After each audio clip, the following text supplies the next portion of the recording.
Hello, my YouTube family. I welcome you all to your very own channel, Next Gen Teachers.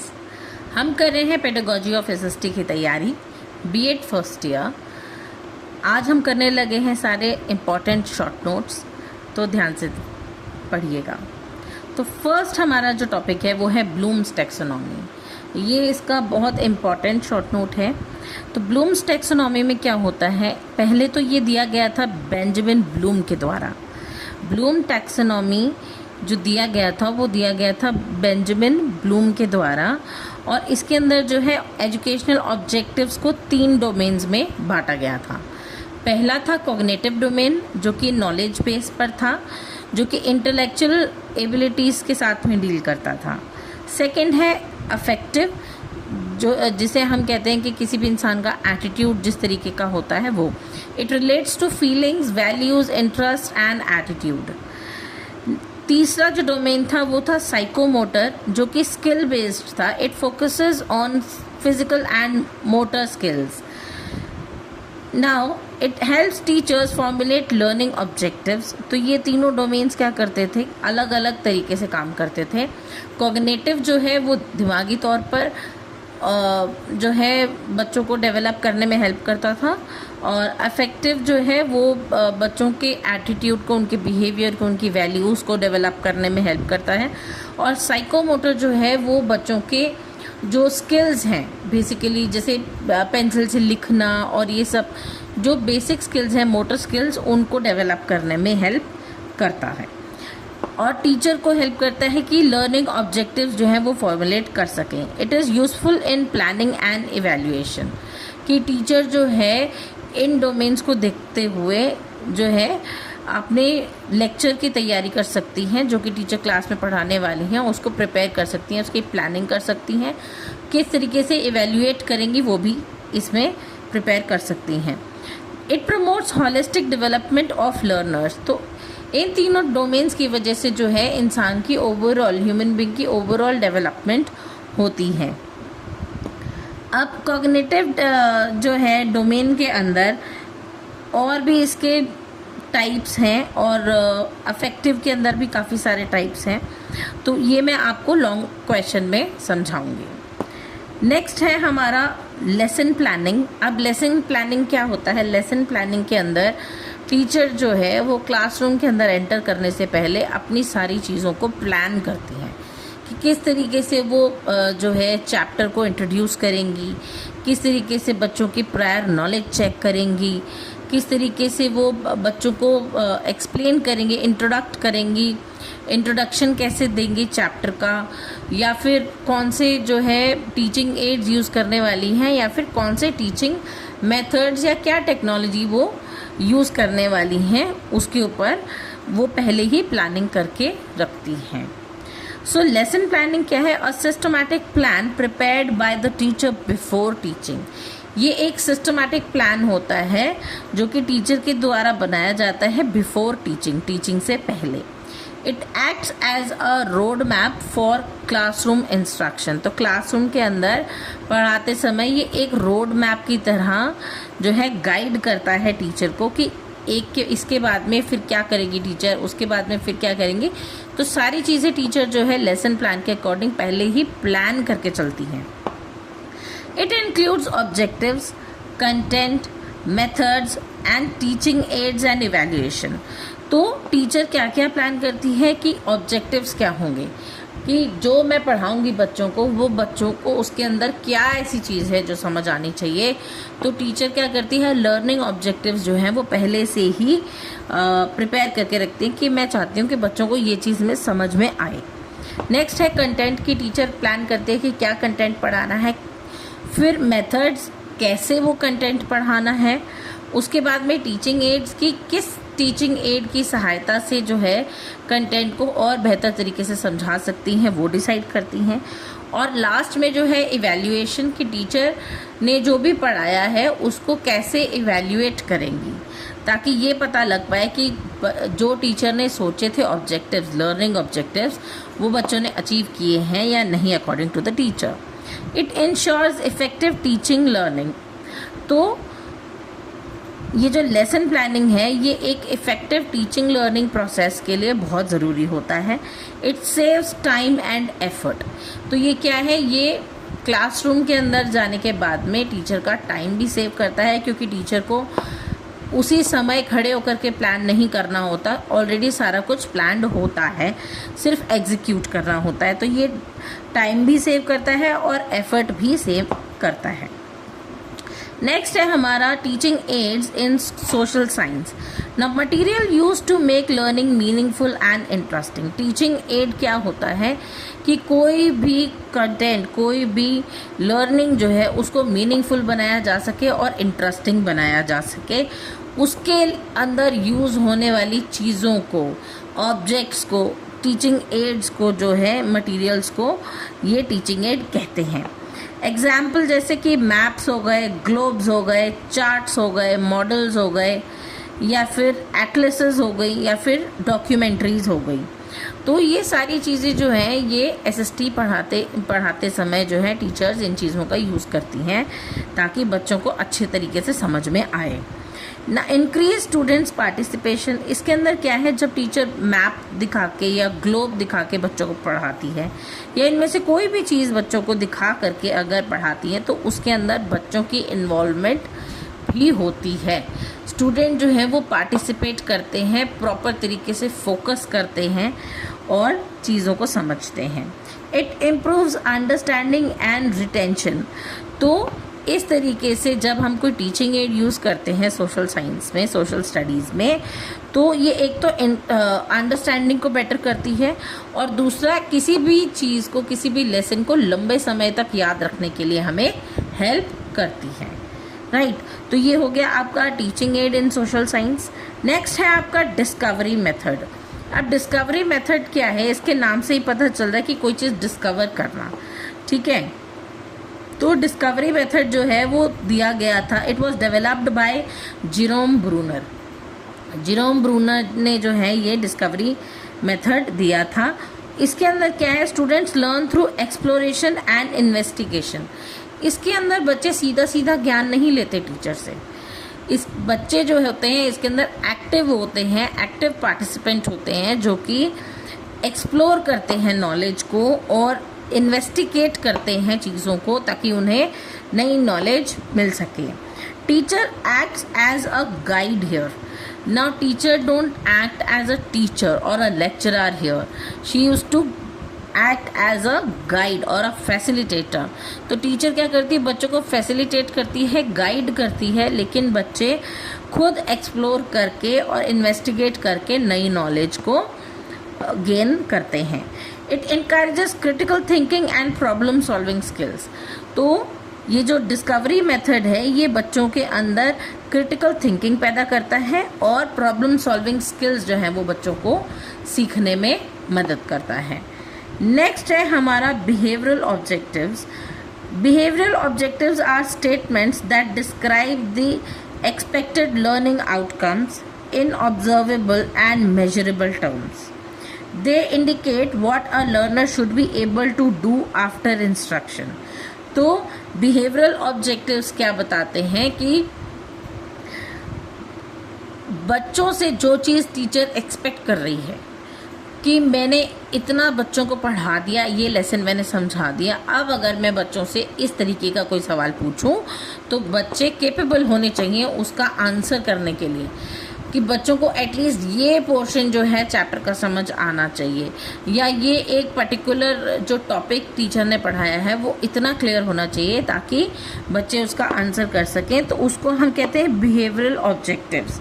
ठीक है, that indicates what a learner should be able to do after instruction, कि instruction के बाद में, teaching के बाद में बच्चा एक्चुअली में क्या कर सकता है, कितना ही जो है आंसर कर सकता है कितने क्वेश्चंस का, उसे हम कहते हैं बिहेवियरल ऑब्जेक्टिव्स। नेक्स्ट है हमारा इसके कैरेक्टरिस्टिक्स। इसके कैरेक्टरिस्टिक्स में क्या होता है, एक तो ये स्पेसिफिक होता है, स्पेसिफिक एंड क्लियर, कि टीचर को ये चीज़ बड़ी क्लियर होती है कि बच्चे को मैंने ये सिखा दिया और अब बच्चे को ये चीज़ें आनी चाहिए। फॉर एग्ज़ाम्पल, अगर मैंने आपको कहा कि मैंने आपको सिखा दिया है कि अल्फ़ाबेट्स मैंने आपको सिखाए हैं, तो आपको पता होना चाहिए कि अगर मैं आपको कोई सा भी अलग अल्फ़ाबेट बता रही हूँ तो स्टूडेंट को पता होना चाहिए कि टीचर ने कौन सा अल्फ़ाबेट दिखाया है और उसे उसका क्या साउंड है, उसका क्या प्रोनाउंसिएशन है, राइट। नेक्स्ट है ऑब्जर्वेबल। तो ऑब्जर्वेबल होना चाहिए, मेजरेबल होना चाहिए और लर्नर सेंटर्ड होना चाहिए। तो हमारे जो ऑब्जेक्टिव्स हैं, बिहेवियरल ऑब्जेक्टिव्स, वो स्पेसिफिक और क्लियर होने चाहिए, ऑब्जर्वेबल होने चाहिए, मेजरेबल होने चाहिए और लर्नर सेंटर्ड होने चाहिए। इसकी इम्पोर्टेंस क्या है कि guides classroom teaching, helps in selecting teaching methods, facilitates evaluation and makes learning outcome clear. तो इसके अंदर क्या होता है कि टीचर को जो है ये हेल्प करता है ताकि वो क्लास के अंदर पढ़ाते समय गाइड कर सके बच्चों को, और हेल्प करता है किस चीज़ में कि टीचर किस मेथड से पढ़ाएगी बच्चों को क्लासरूम में, उस मेथड को सेलेक्ट करने में ये हेल्प करता है, और इवैल्यूएशन में भी फैसिलिटेट करने की कोशिश करते हैं, और मेक्स लर्निंग आउटकम्स क्लियर कि टीचर को पता है कि मैंने बच्चों को ये पढ़ा दिया और अब बच्चे मुझे इस चीज़ का जवाब आराम से दे सकते हैं, राइट। इसके एग्जाम्पल्स हैं, after studying the constitution of India students will be able to explain the fundamental rights. अब बच्चों को मैम ने कॉन्स्टिट्यूशन ऑफ इंडिया पूरा पढ़ा दिया, उसके बाद में बच्चे जो हैं फंडामेंटल राइट्स बता सकते हैं आराम से, उसको हम कहते हैं बिहेवियरल ऑब्जेक्टिव्स।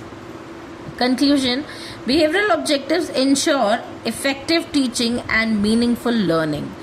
तो बिहेवियरल ऑब्जेक्टिव्स जो हैं वो क्या इंश्योर करते हैं कि एक तो टीचिंग जो है वो इफ़ेक्टिव होनी चाहिए और लर्निंग जो है वो मीनिंगफुल होनी चाहिए, ठीक है। उसमें कोई रोट लर्निंग नहीं होनी चाहिए, कोई रट्टा नहीं मारेगा बच्चा, लेकिन एक्चुअली में समझेगा, इफ़ेक्टिवली अंडरस्टैंड करेगा और मीनिंगफुल लर्निंग होनी चाहिए। नेक्स्ट टॉपिक है हमारा values of teaching social science. Now social science teaching plays an important role in developing desirable values among students. इसकी इम्पॉर्टेंट वैल्यूज हैं democratic values, national integration, social responsibility, secularism, international understanding, respect for diversity, tolerance and cooperation. तो हम लोग जो है social science क्यों पढ़ते हैं या क्यों पढ़ाते हैं, इसका बेसिक मोटिव जो होता है वो ये होता है कि बच्चे जो हैं अपनी डेमोक्रेटिक वैल्यूज़ सीख जाएं कि हमें डेमोक्रेसी कैसे जो है चाहिए। अभी रिसेंटली जैसे हम लोग देख रहे हैं कि एजुकेशन के लिए बच्चे जो हैं आवाज़ उठा रहे हैं, तो उनको पता है कि उनके राइट्स क्या हैं और उनकी ड्यूटीज़ क्या हैं। तो डेमोक्रेटिक वैल्यूज़ बच्चों को समझ में आए, फिर नेशनल इंटीग्रेशन की एक ही देश के अंदर अलग अलग तरीके के लोगों के साथ में कैसे रहना है और फिर भी एकता किस तरीके से बना के रखनी है, यूनिटी कैसे रखनी है। सोशल रिस्पॉन्सिबिलिटीज़ सबको अपनी पता होनी चाहिए कि हम अगर कहीं बाहर जाते हैं या कुछ भी तो हमारी क्या रिस्पॉन्सिबिलिटीज़ हैं। सिर्फ राइट्स ही नहीं बल्कि रिस्पॉन्सिबिलिटीज़ भी हमें समझाई जाती हैं। सेकुलरिज्म, इंटरनेशनल अंडरस्टैंडिंग, तो सेकुलरिज्म के अंदर कि हमें बाकी सारे जो धर्म हैं उनके साथ में मिलकर के कैसे रहना है और उनकी कैसी रिस्पेक्ट करनी है। इंटरनेशनल अंडरस्टैंडिंग में क्या है कि हमें बाहर के जो बाकी की कंट्रीज़ हैं उनके साथ में कैसे अपने रिलेशंस अच्छे बना के रखने हैं। रिस्पेक्ट फॉर डाइवर्सिटी, अब इंडिया जैसे देश के अंदर बहुत सारे अलग अलग रिलीजन, कल्चर, कास्ट के लोग रहते हैं। अब इन सभी के साथ में रह करके सभी की रिस्पेक्ट करने को हम कहते हैं रिस्पेक्ट फॉर डाइवर्सिटी। तो हमें ये भी सिखाया जाता है कि अगर इंडिया में हम रह रहे हैं तो हमें हर एक रिलीजन, हर एक कास्ट, हर एक कल्चर के इंसान को जो है रिस्पेक्ट करना चाहिए। टॉलरेंस एंड कोऑपरेशन, तो यहाँ पर सबसे ज़्यादा ज़रूरी क्या होता है कि चीज़ों को टॉलरेट करना और कोऑपरेट करके चलना ताकि यूनिटी जो है वो बनी रहे, डेमोक्रेटिक इंडिया बना रहे। नेक्स्ट है इम्पोर्टेंस इसकी, तो develops responsible citizens, promotes social harmony, encourages civic consciousness, strength national unity. तो ये क्या है, इनकी इम्पोर्टेंस क्या है? एक तो ये इंश्योर करते हैं कि जो सिटीज़न है वो बहुत ही अच्छा सिटीज़न हो, रिस्पॉन्सिबल सिटीज़न हो। तो एसएसटी पढ़ाने से हम हर एक बच्चे को जो है डेवलप करते हैं ताकि वो एक अच्छा सिटीज़न बने, सोशल हार्मनी को प्रमोट करे और सिविक सेंस जो है वो रखे कि बाहर जो है आप क्या कर सकते हो और क्या नहीं कर सकते हो, राइट। तो इनकरेज करता है सिविक कॉन्शियसनेस को कि किस तरीके से बाहर बिहेव करना है और नेशनल यूनिटी किस तरीके से बनाई रखनी है, ये हम बच्चों को सोशल साइंस में पढ़ाते हैं। इसका कंक्लूजन क्या है? Social science is an important means of value education in schools. तो सोशल साइंस जो है एक तरीके की वैल्यू एजुकेशन है जो कि बच्चों को स्कूल में प्रोवाइड करवाई जाती है। नेक्स्ट हमारा टॉपिक है pedagogical analysis. Now pedagogical analysis क्या है? It is the process of breaking down subject matter into smaller units for effective teaching and learning. तो पेडागोजिकल एनालिसिस में क्या होता है कि टीचर जो है वो एक चैप्टर को छोटे छोटे पार्ट्स में डिवाइड करती हैं और उसके बाद में उसके अकॉर्डिंगली एक एक टॉपिक को उठा के पढ़ाती हैं। तो इसके स्टेप्स क्या हैं कि selection of content, identification of objectives, content analysis, selection of teaching method, selection of teaching add and evaluation. तो पेडागोजिकल एनालिसिस टीचर को हेल्प करता है कि एक पूरे चैप्टर को एक साथ पढ़ाने से अच्छा टीचर क्या करती हैं, उसको छोटे छोटे पार्ट्स में डिवाइड करती हैं और एक एक पार्ट करके बच्चों को समझाती हैं, पढ़ाती हैं। उसके लिए एक एक पार्ट के अकॉर्डिंगली टीचर को जो टीचिंग मेथड यूज़ करना होता है या टीचिंग एड यूज़ करना होता है या फिर किस तरीके से बच्चों को इवैल्यूएट टीचर करेंगी, तो ये सारी चीज़ें जो हैं टीचर पहले से ही प्री प्लान करके रखती है। इसीलिए हमें पेडागोजिकल एनालिसिस बहुत ज़रूरी होता है क्योंकि पूरा चैप्टर एक साथ हम नहीं पढ़ा सकते। हर एक चैप्टर के अंदर एक एक टॉपिक को क्लियर करते हुए हमें चैप्टर कंप्लीट करना होता है, राइट। इसकी इम्पोर्टेंस है organises content systematically, helps achieve learning objectives, improves classroom teaching and facilitates better understanding.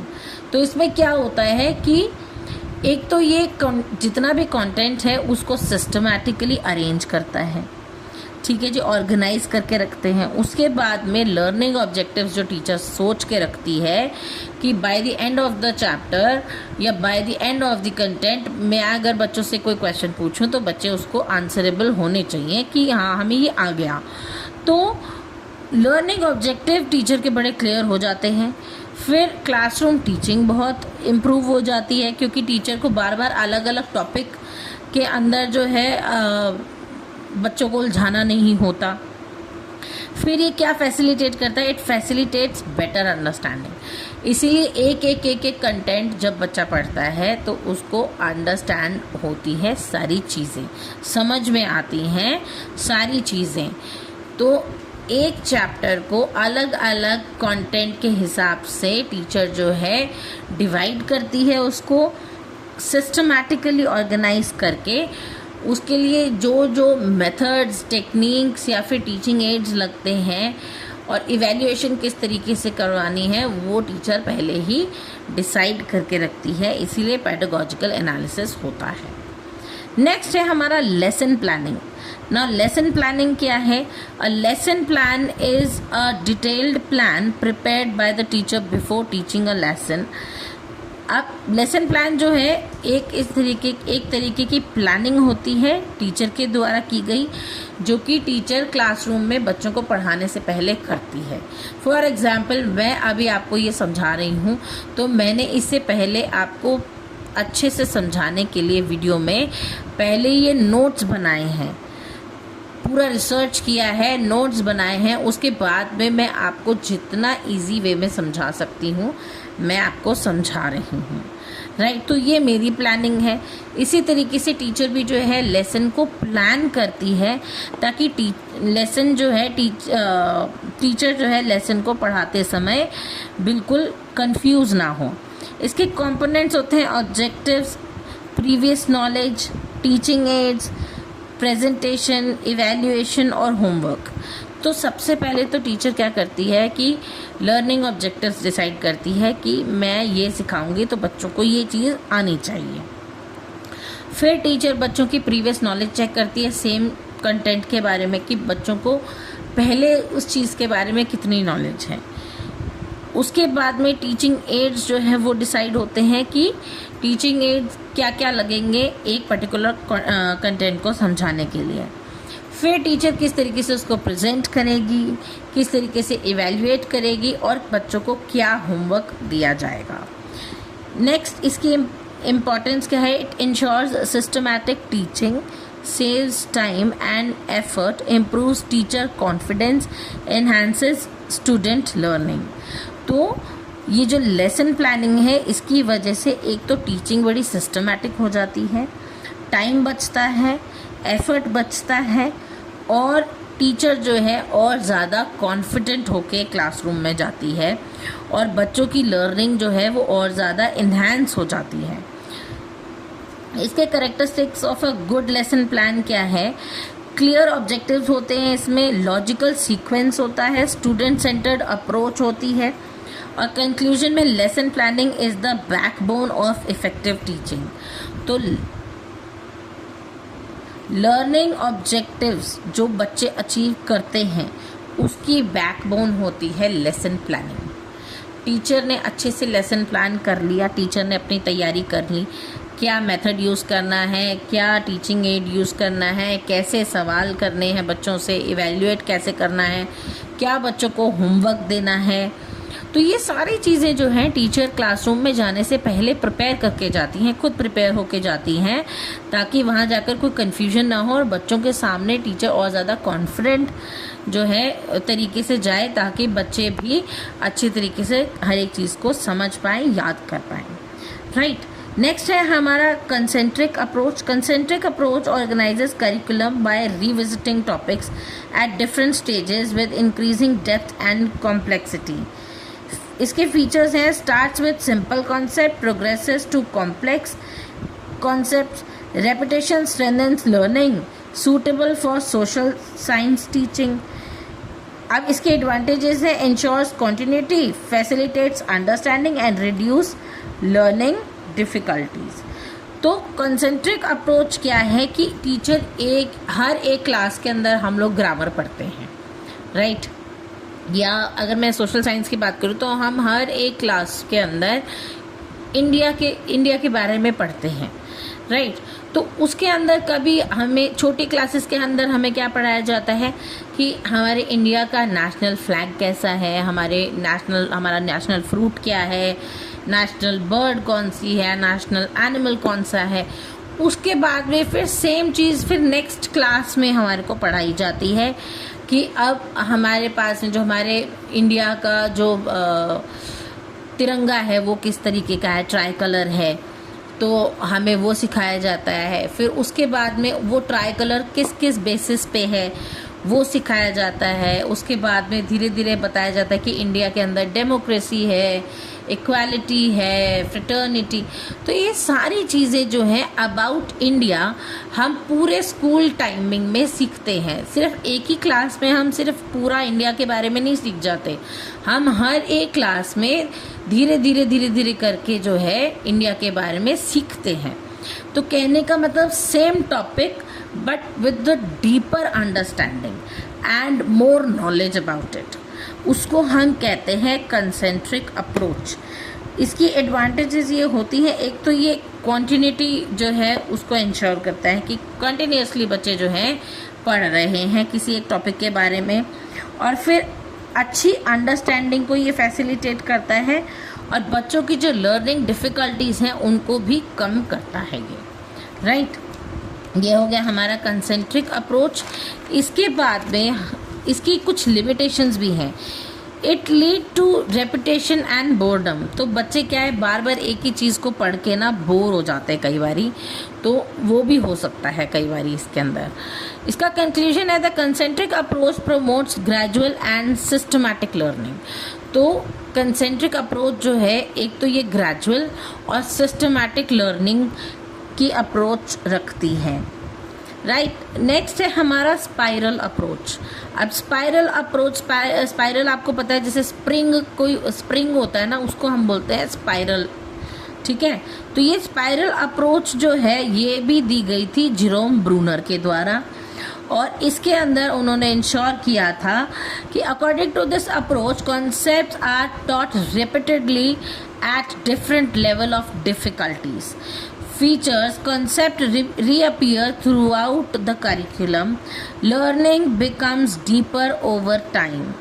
तो स्पाइरल अप्रोच के अंदर भी जो है यहाँ पर ये इंश्योर किया गया था कि बच्चे जो भी पढ़ रहे हैं उसको रिपीट कर करके पढ़ें ताकि वो उनकी नॉलेज जो है वो पक्की हो जाए, राइट। इसके इसकी फीचर्स हैं concept reappearing throughout the curriculum, learning becomes deeper over time, connects previous knowledge with new learning. तो इसके अंदर क्या है, बच्चे जो हैं अपने प्रीवियस नॉलेज को नई नॉलेज के साथ में कनेक्ट कर करके पढ़ते हैं। एडवांटेजेस है, इट इम्प्रूव्स रिटेंशन, लंबे समय तक चीज़ें याद रखने के लिए मदद होती है इसमें। Develops conceptual understanding, encourages continuous learning. तो कंटिन्यूस लर्निंग से क्या होता है, चीज़ें हमें लंबे समय तक याद रहती हैं और अच्छे तरीके से समझ में भी आती हैं, राइट। अब इसकी लिमिटेशंस क्या है, it requires careful curriculum planning. अब करिकुलम की जो प्लानिंग है वो बहुत केयरफुली होनी चाहिए स्पाइरल अप्रोच के लिए, नहीं तो बच्चे जो हैं वो एक ही चीज़ को जो है सब कुछ मिक्स मैच कर देते हैं। फॉर एग्जांपल मैंने आपको पढ़ाया fundamental rights and fundamental duties, अगर मैंने आपको एक चीज़ एक समय पर ना पढ़ा करके जो है दोनों चीज़ें मिक्सअप कर दी तो आप कंफ्यूज हो जाओगे, राइट। इसीलिए टीचर पहले क्या करती है, सबसे पहले बच्चों को फंडामेंटल राइट्स के बारे में अच्छे से समझाती हैं। जब वो टॉपिक क्लियर हो जाता है तो उसके बाद में फिर टीचर बताती हैं कि राइट्स तो मिल गए, लेकिन इसके साथ साथ as a citizen, as a responsible citizen आपकी कुछ रिस्पॉन्सिबिलिटीज़ भी आती हैं, कुछ फंडामेंटल ड्यूटीज़ भी आती हैं जो कि करनी होती हैं। तो फिर वो दूसरा टॉपिक बच्चों को पढ़ाया जाता है। इससे क्या होता है, टीचर कॉन्स्टिट्यूशन के बारे में और डीपर तरीके से बच्चों को समझाती हैं, राइट। कंक्लूजन है, the spiral approach helps learners gain a deeper understanding of concept. तो इसके अंदर बच्चे एक ही कॉन्सेप्ट को और ज़्यादा डीप तरीके से जो है समझ पाते हैं, ठीक है। कहने का मतलब same content with deeper knowledge and broader idea. Next है आपका डिस्कशन मेथड। अब डिस्कशन मेथड के अंदर क्या होता है, बच्चे जो है चीज़ों को डिस्कस करते हैं आपस में और फिर किसी एक नतीजे पर आते हैं और अपनी नॉलेज एक्सट्रैक्ट उस चीज़ से करते हैं, right. The discussion method is a learner centre teaching method in which students exchange ideas on a topic under the guidance of a teacher. तो टीचर की गाइडेंस के अंदर जब बच्चे एक दूसरे से बात करते हैं, डिस्कशन करते हैं किसी एक पर्टिकुलर टॉपिक के ऊपर और उससे जो है चीज़ें सीखते हैं, उसको हम कहते हैं डिस्कशन मेथड। इसके फीचर्स हैं, एक तो एक्टिव पार्टिसिपेंट्स होते हैं, इसके अंदर सारे बच्चे जो हैं वो एक्टिवली पार्टिसिपेट करते हैं, अपने आइडियाज़ और ओपिनियंस रखते हैं, free expressions of ideas and cooperative learning. तो इसके अंदर क्या है, कोऑपरेटिव लर्निंग होती है, कोई किसी के साथ में लड़ाई झगड़ा नहीं होता, बट पीसफुली जो है अपने थॉट्स और आइडियाज़ को क्लास के सामने रखा जाता है। इसके एडवांटेजेस हैं कि it develops critical thinking, improves communication skills, encourages democratic values. तो इसके अंदर जब बच्चे एक्टिवली पार्टिसिपेट करते हैं तो बच्चों की क्रिटिकल थिंकिंग को डेवलप किया जाता है, कम्युनिकेशन स्किल बच्चों के अच्छे होते हैं और बच्चों की डेमोक्रेटिक वैल्यूज़ जो हैं वो भी इनकरेज होती हैं। इसकी कुछ लिमिटेशंस भी हैं, जैसे कि डिस्कशन में बहुत टाइम जाता है तो ये बहुत टाइम कंज्यूमिंग है और रिक्वायर्स प्रॉपर क्लासरूम मैनेजमेंट। अगर टीचर प्रॉपर तरीके से क्लास मैनेज ना करें तो बच्चे डिस्कशन करते करते आर्ग्यूमेंट तक पहुंच जाते हैं, जो कि बिल्कुल भी अच्छी बात नहीं होती। तो इसके लिए टीचर को बहुत ही अच्छे तरीके से क्लास को मैनेज करना होता है।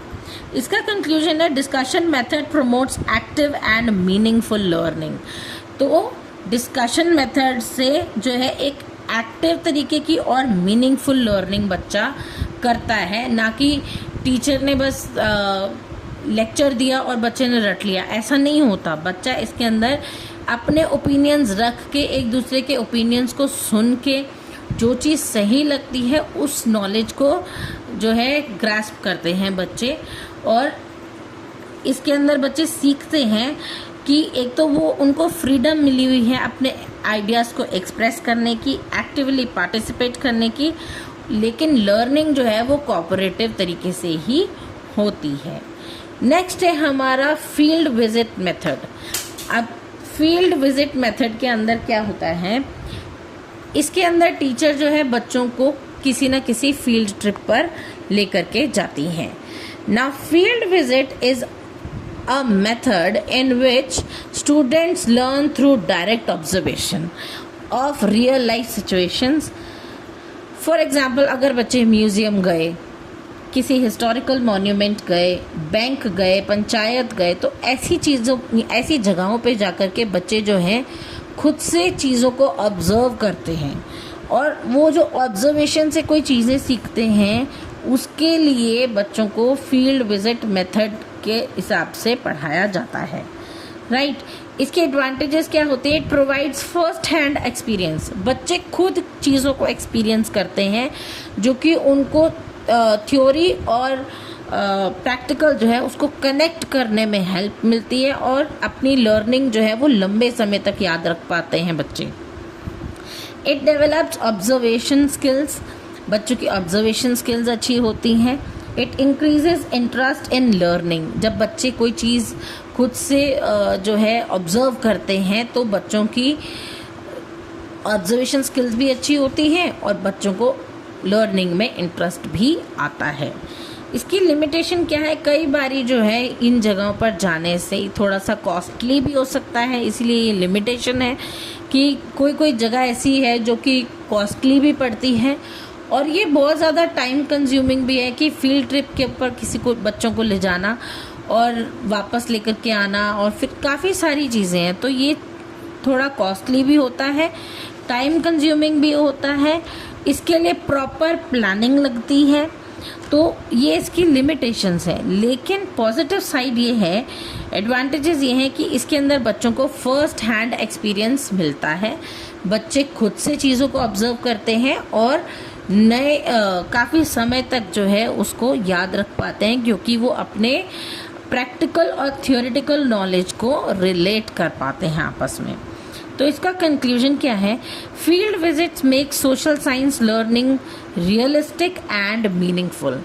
तो फील्ड विजिट मेथड जो है वो बच्चों को रियलिस्टिक और मीनिंगफुल लर्निंग प्रोवाइड करता है। नेक्स्ट है हमारा कंप्यूटर असिस्टेड इंस्ट्रक्शन। तो CAI के अंदर क्या होता है? Computer assisted instruction is the use of computers and digital technology in teaching learning. तो टीचिंग लर्निंग प्रोसेस के अंदर जब हम कंप्यूटर का यूज़ करते हैं, डिजिटल टेक्नोलॉजी का यूज़ करते हैं, उसे हम कंप्यूटर असिस्टेड इंस्ट्रक्शन कहते हैं। इसके फीचर्स हैं, इंटरैक्टिव लर्निंग होती है, एक तो इमीडिएट फीडबैक मिलता है, और सेल्फ पेस्ड लर्निंग होती है इसमें, और मल्टीमीडिया प्रेजेंटेशन होती है। तो क्या है कि बच्चे क्या करते हैं, जब बच्चे कंप्यूटर की सहायता से पढ़ते हैं, इंटरनेट की सहायता से पढ़ते हैं, तो क्या होता है, एक तो ये इंटरैक्टिव लर्निंग करने में हेल्प करता है, राइट। उसके बाद में फीडबैक जो है वो इमीडिएट मिल जाता है बच्चों को, बच्चों के क्वेश्चंस का, और ये सेल्फ पेस्ड लर्निंग होती है। इसके अंदर बच्चे को एक फिक्स्ड टाइम नहीं है कि आप इतने ही समय में इसको याद कर सकते हैं, नहीं।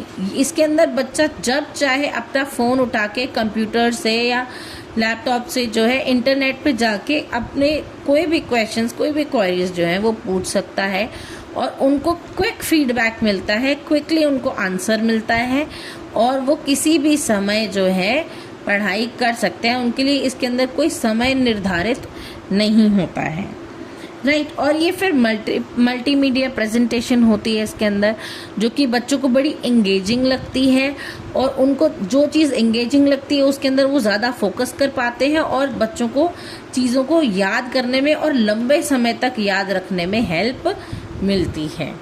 राइट। अब इसके एडवांटेजेस क्या है? It enhances understanding, increases motivation, supports individualized learning and makes teaching interesting।